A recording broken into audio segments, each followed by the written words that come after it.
Why, hello. Yes, my name's Deckard Cain. I just wanted to say I'm really upset right now. Blizzard, you put me in your video game, and you dropped me down 4 flights and killed me off. You fucking bastards. You think that by giving me some hot niece and a couple of shitty lines, I'm going to be satisfied? 12 years I've waited for the next game, and you killed me, you fucks. No Diablo 4 for Deckard, huh? No Diablo 4 for me. Well, guess what? I'm gonna get my fucking even, aren't I? I'm gonna burn your fucking building down. All of yous.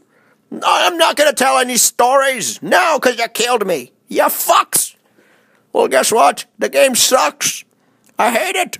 It's nothing like the other ones. The other ones were great. These are just for pansies. With the auction house? What the hell is that? No, I'm from the days of chat room. I'm too good for this. Guess what? I'm moving on to Torchlight. That's right. New announcement. Playable character. Deckard, the badass. I cast spells and have knives and shit. I'm fucking amazing. Yeah, that's what I'm going to do. I'm going to be in Torchlight. Going to be the greatest Deckard ever. And guess what? I'm the Almighty. Fuck off, Blizzard.